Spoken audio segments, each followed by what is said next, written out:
At dahil nga po ay magtatapos na ang New Year, ay isi-share ko muna itong pagde-decorate namin ng Christmas tree.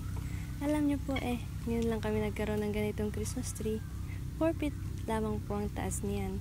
Noong mga nakaraang taon ay nagkaroon naman kaming mga Christmas tree, pero maliit at iba din ay recycled pa. Alam nyo po masaya-masaya talaga ako tuwing Pasko na nakikita ang mga Christmas decors. Mabalik nga po tayo dito sa pagde-decorate nitong aming Christmas tree. Ito na nga po at nilalagyan ko na ng Christmas lights. Tingnan nyo po napaka-usisi talaga at eto nga at hindi na kontento ay parang mali inulit pa. Ayan naman po, tingnan nyo naman. Oh, diba? Perfect.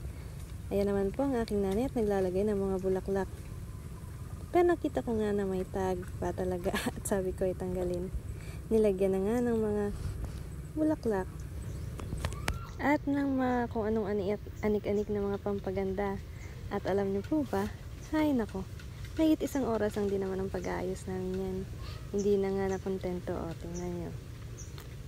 Tingnan nyo lang. Ang saya niyan. Kala nyo lang talaga mabilis yun Tingnan nyo. Hindi na alam kung saan ilalagay ang mga kung ano-ano na lang. Mga bulaklak na malalaki, mga balls, mga gifts.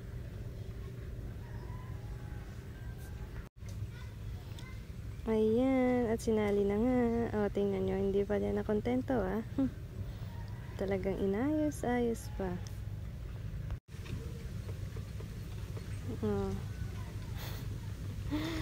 Alam nyo, hindi pa talaga nakontento. Ay nako, pangit talaga. Tingnan, inulit pa.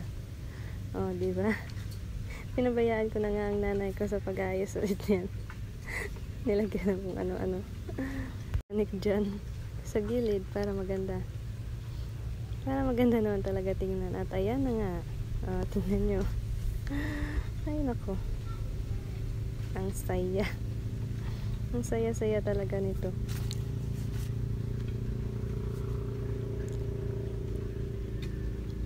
Diba?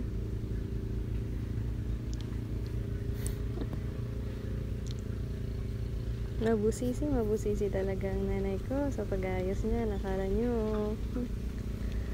Para naman talagang kapag may pumasok dyan sa bahay, talagang maganda naman yung Christmas tree na yan.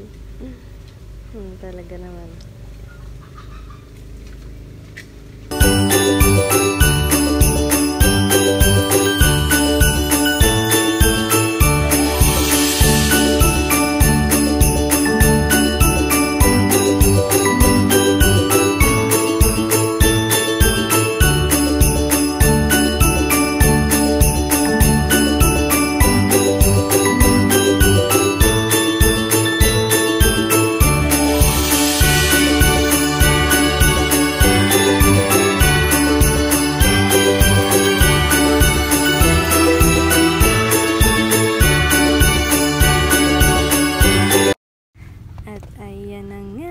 After 5,400 seconds ay natapos din. Ayan nga pala yung pink na Christmas tree.